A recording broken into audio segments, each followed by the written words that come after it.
ओम जपाकुसुम समकासम काश्यपेयम महाधुतिम तमो अरिम सर्वपापघनम प्रणतो अस्मिन् दिवाकरम। नमस्कार, जय श्री राम मित्रों। ज्योतिष के इस मंच पर मैं पंडित आशीष वत्स उपस्थित हूँ आप सभी प्रबुद्ध दर्शकों के समक्ष। सूर्य का मीन राशि में गोचर जो 15 मार्च को होने वाला है, इसका प्रभाव आप सभी जातकों पर क्या पड़ेगा। साथियों, 15 मार्च 2022 सुबह 12:31 पर ग्रह कुलाधिपति भगवान भुवन भास्कर जल तत्व प्रधान मीन राशि में प्रवेश करेंगे, जहां ये 14 अप्रैल 2022 तक रहेंगे। लगभग एक माह के इस गोचर काल में अग्नि और जल का यह संयोग आपके जीवन पर क्या प्रभाव डालेगा। मित्रों, हम जिस ग्रह पर रहते हैं पृथ्वी, उसकी उत्पत्ति भगवान सूर्य से ही हुई है। अतः आदित्य नारायण हम सभी के पितामह हैं।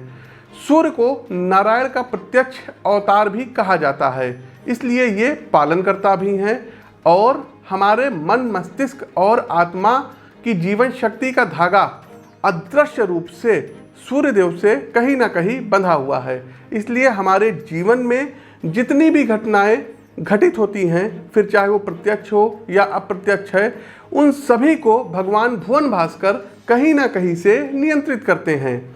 आपके विचार, आपका व्यवहार, आपकी इच्छा शक्ति, इन सभी को बल सूर्य के द्वारा ही प्राप्त होता है। साथ ही साथ दर्शकों, एक बात और बताना चाहेंगे, 5 राज्यों के परिणाम अभी चल रहे हैं, लेकिन दर्शकों, 1 वर्ष पूर्व लगभग हमने प्रिडिक्शन किया था कि उत्तर प्रदेश में योगी आदित्यनाथ की सरकार, बीजेपी की सरकार सत्ता में वापसी करेगी। आप उस वीडियो का पहले लिंक देखिए, डिस्क्रिप्शन बॉक्स में भी लिंक है।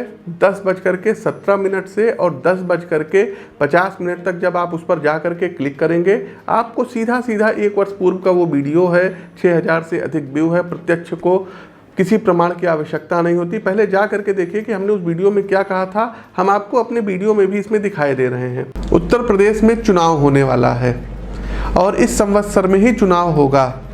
तो दर्शकों, कुंडली का तो विश्लेषण कर ही रहे हैं और काफ़ी कुछ उस नतीजे पर हम पहुंच सकते हैं। इस साल भी दर्शकों 2022 में उत्तर प्रदेश में, यूपी में योगी आदित्यनाथ की जो सरकार है, ये पुनः सत्ता में आएगी। ये आप लोग मोटे मोटे अक्षरों में नोट कर लीजिएगा, इस वीडियो का इसको आप लोग देख लीजिएगा। दूसरा दर्शकों, मणिपुर के बारे में हमने प्रेडिक्शन किया था कि मणिपुर में कमल खिलेगा और वैसा ही होता दिखाई पड़ रहा है। आप उस वीडियो का लिंक देखिए। आगे बढ़ते हैं दर्शकों, मणिपुर। तो मणिपुर में बीजेपी क्लीन स्वीप करेगी, सत्ता में आएगी। तीसरा दर्शकों, गोवा के बारे में जो हमने प्रेडिक्शन की थी कि गोवा में कमल खिलेगा, बीजेपी सत्ता में आएगी, आप उस वीडियो को भी देखिए और यही हाल गोवा का रहेगा। गोवा में भी भारतीय जनता पार्टी सत्ता में आएगी। दर्शकों, पंजाब के बारे में हमारे पास हकीकत आपको बताएं कि भगवंत मान जी की कुंडली नहीं थी। हमारे पास जिनकी कुंडली आई थी, हम आपको बता दें, कैप्टन साहब की कुंडली आई थी, चरणजीत सिंह चन्नी जी की कुंडली आई थी, उसके अलावा बीजेपी के कई नेताओं की आई थी, अकाली दल की भी आई थी, लेकिन इनमें से किसी की कुंडली बहुत स्ट्रांग नहीं थी, इसलिए हम इसमें कुछ कह पाने में असहज थे। लेकिन जो पार्टी की कुंडली थी, आम आदमी पार्टी की कुंडली थी, तो उसमें हमने साफ साफ कहा था कि बहुत ही अच्छे, मतलब आम आदमी पार्टी का प्रदर्शन बहुत ही अच्छा रहेगा और वैसा ही होता दिखाई पड़ा। रही बात उत्तराखंड की दर्शकों, जी हाँ, उत्तराखंड पर भी अब आ जाते हैं, क्योंकि जहाँ कहीं कमी हो तो उसको स्वीकार कर लेना चाहिए।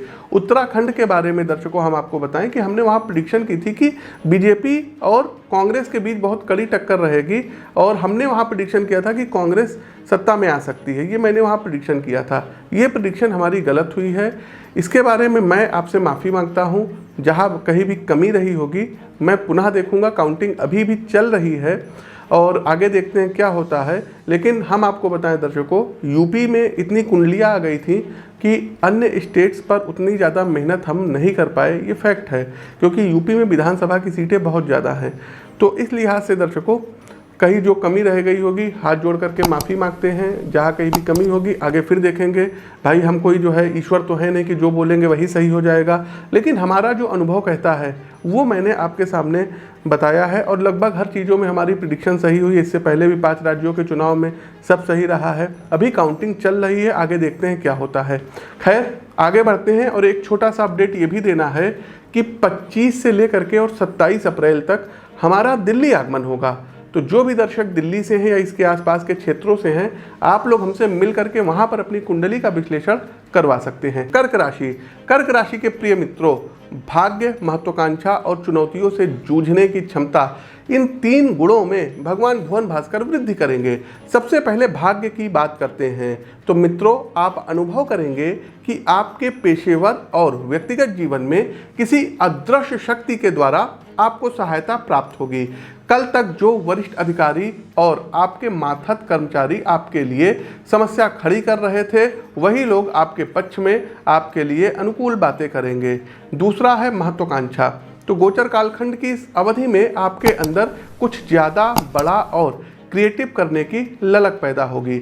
आप अपने व्यवसाय में बड़े लक्ष्य निर्धारित करेंगे, साथ ही एक व्यवस्थित प्लान के साथ पूरे जज्बे से अपने स्वप्न को हकीकत में बदलने के लिए कार्य भी करेंगे। तीसरा, आपकी क्षमता में वृद्धि होगी।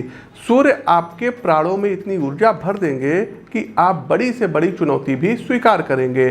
काम करने की आपकी मानसिक कैपेसिटी में गजब का विस्तार देखने को मिलेगा। व्यक्तिगत जीवन में पिता के साथ अच्छा तालमेल रहेगा और उनकी सलाह से आप किसी बड़े सामाजिक कार्यक्रम में सम्मिलित होंगे, जो आपके आस पड़ोस में आपकी छवि को निखारेगा। स्वास्थ्य के दृष्टिकोण से सब परफेक्ट होता हुआ दिखाई दे रहा है। भगवान भुवन भास्कर आपको आरोग्यता प्रदान करेंगे, जिससे आप जीवन को उसकी समग्रता में अनुभव करेंगे। अब कुछ उपाय पर आते हैं। अंतिम पड़ाव बिल्कुल होता है, सभी राशियों के लिए उपाय करना होगा। क्या उपाय कर सकते हैं? तो रविवार वाले दिन आपको गन्ने के रस से भगवान भोलेनाथ का अभिषेक करना होगा सभी राशियों को। दूसरा, दर्शकों, स्नान करने वाले जल में आपको 1 चम्मच लाल कुमकुम मिला करके स्नान करना होगा। लाल कुमकुम किसकी सामग्री है? सूर्य की है। और जल क्या है? जल चंद्रमा भी है। और मीन राशि कौन सी राशि है? तो जलीय राशि है। तो इन दोनों को कॉम्बिनेशन को आप बनाइए और स्नान करिए। तीसरा, दर्शकों, भगवान भुवन भास्कर को जल में लाल कुमकुम और हल्दी बृहस्पति है और सूर्यदेव मीन राशि बृहस्पति के घर में जा रहे हैं, तो जल में लाल कुमकुम और हल्दी मिक्स करके आपको अर्घ देना रहेगा और आदित्य हृदय स्तोत्र का पाठ करना रहेगा। प्रतिदिन 1 माला गायत्री मंत्र की अवश्य पढ़िए। आदित्य हृदय स्तोत्र का पाठ रविवार के दिन आप लोगों को 3 बार करना होगा। तो ये कुछ उपाय हैं जिनको करके आप अपने जीवन को समृद्ध बना सकते हैं। हमारा प्रस्तुत राशिफल कैसा लगा कमेंट बॉक्स के माध्यम से हमें अवगत कराइए। नए हैं तो सब्सक्राइब कीजिए, फेसबुक पेज को फॉलो कीजिए। अपनी वाणी को विराम देते हुए ज्योतिष के इस मंच से मैं पंडित आशीष वत्स आप सभी प्रबुद्ध दर्शकों से विदा लेता हूँ। नमस्कार, जय श्री राम।